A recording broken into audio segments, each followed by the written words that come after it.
Well, I guess it's time we talk about it. What happened to the Marvels? The movie opened with a thud this weekend, and I think there's a lot of reasons for it, some of which might not be as apparent as others. Let's take a couple minutes to talk about what happened, why the film's struggling so hard, and what the future for all three of these characters looks like. Now, before we do that, though, make sure you hit that like and subscribe button and ring that bell for all the updates. We want to be your place for Marvel and DC news. We do daily uploads, and we go out of our way to bring it to you truthfully and transparently so you are in the know. Well, to say the Marvels failed to take off in its theatrical debut is a bit of an understatement.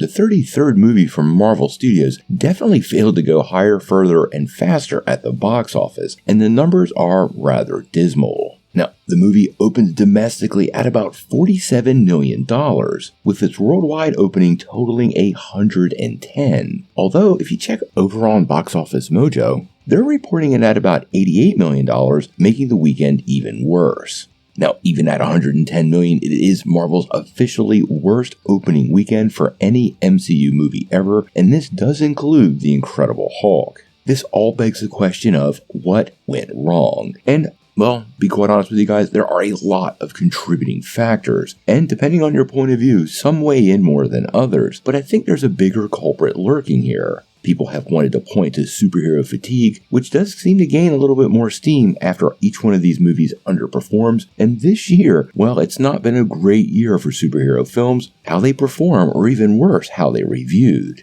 That was another factor with this movie, because although the score did rise to a 62% fresh rating on Rotten Tomatoes, the movie did come out weakly, and honestly, many general filmgoers look to critics to figure out what they're going to watch. Now, one of the other things that I think totally challenged this movie was all the new characters. Honestly, if you're a superhero fan, we see every single feature. But if you're part of the general movie-going audience, and they make up the bulk of the people in the seats, well, new faces like Monica Rambeau and Kamala Khan were very unfamiliar, and I think that became very difficult for many of these fans to invest in. I also think a couple of misses from Marvel Studios has lowered the overall appetite. Kicking off with last year's Thor: Love and Thunder, outside of Guardians of the Galaxy 3, Marvel, well, quite honestly, has had a series of misses, with Secret Invasion being the most recent and probably the biggest one. I think all of this has, well, de-incentivized a lot of people to go see the film. And I think there's other factors directly contributing from Disney Plus that are exacerbating this, but we'll talk about that in a second. Now, one of the other things people have cited is the strike and the inability to do any promotion for the film with the cast. Now, honestly, I think this promotion does help, but it's not the bread and butter. And when you look to other movies that have done pretty well under the same circumstances, I mean, Five Nights at Freddy's did great without the promotional level. Well, I don't really think this one holds as much water as people want, and it kind of becomes a bit of excuse making. Now, as far as Disney Plus goes, I actually believe the Disney Plus pipeline is what's hurting people and basically creating a situation where people would rather watch at home. This week's Loki finale is a great example.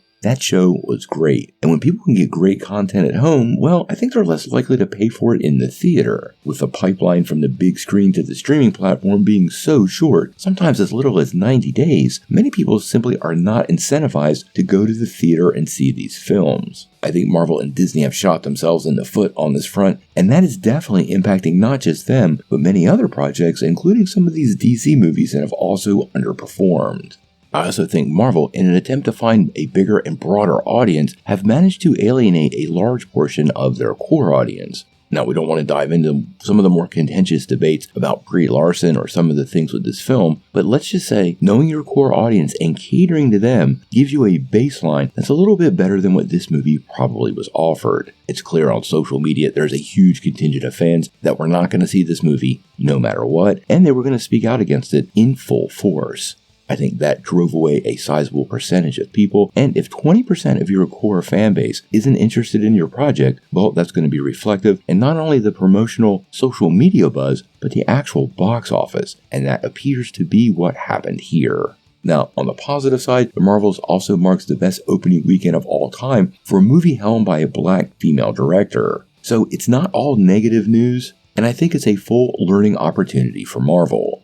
Now, what happens to these characters? Well, that's the big question, and I think we know for some of them what's going to happen. I think clearly Kamala Khan is setting up some Young Avengers type storyline. Whether that's the Young Avengers or the Champions, we're going to have to wait and see, but the early seeds to that were definitely sown in this film, and Marvel didn't introduce all those young characters to not have some place to put them. As for Monica and Carol, this is really a big question.